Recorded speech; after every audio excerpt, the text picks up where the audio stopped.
Shining the Light by Barry Mahoney. The Canary Islands are often rich in public announcements and presentations to the press, but whether well-meaning projects will actually happen is quite another matter. Over the years, I've attended many lengthy press conferences, and often with impressive audio-visual presentations from earnest members of island governments, city mayors, and experts about our exciting and imaginative plans for the development of these islands.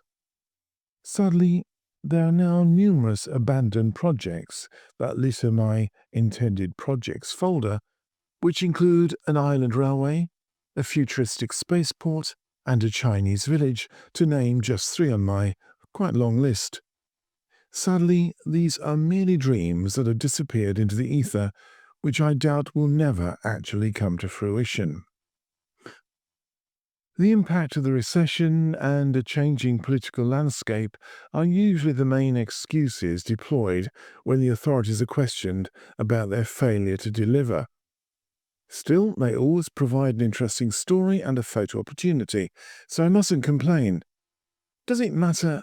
Does it actually matter that they'll never happen? Probably not. After all, in time, these projects will be forgotten, unless you happen to come across a blog or podcast about it. Now, cynicism aside, I was delighted that the much-discussed and planned renovation of the Maspalomas Lighthouse finally happened this week.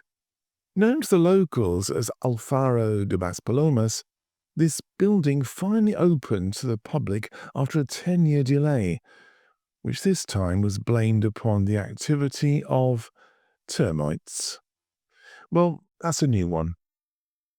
Looking at old maps and photographs of these islands always fascinates me to see that the south of Gran Canaria, as we currently know it, did not exist.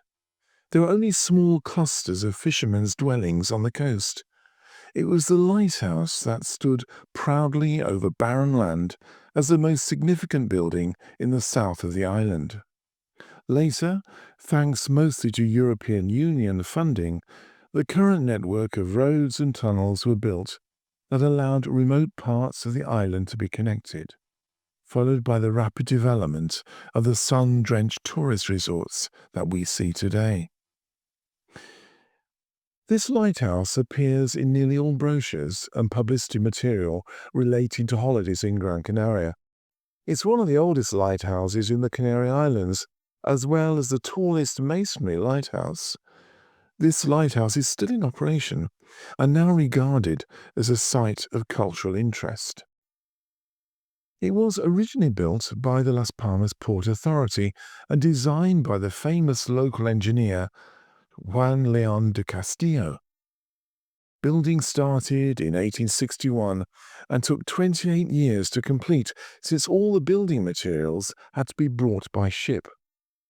The lighthouse shone its first light in 1890 to help ships on routes between Europe, Africa, and America.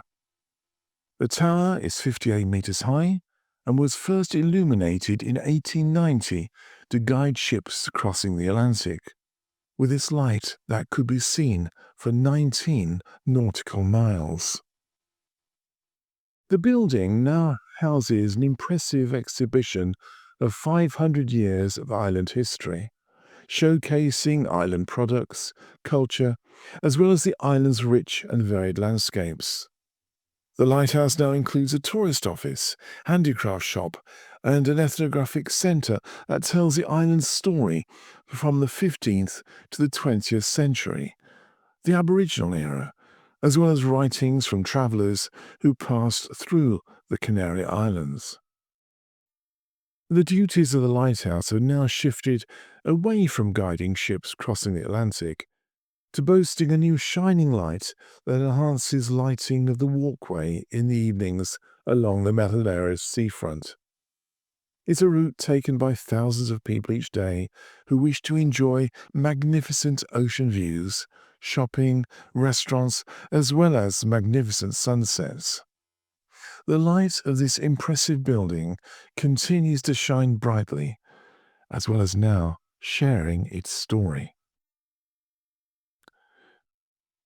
You have been listening to Shining the Light by Barry Mahoney, and this is part of the Letters from the Atlantic series of books. If you'd like to find out more about my books, podcasts, and blogs, please go to my website, which is www.barrymahoney.com. And remember, that's Barry with an IE. And thank you for listening.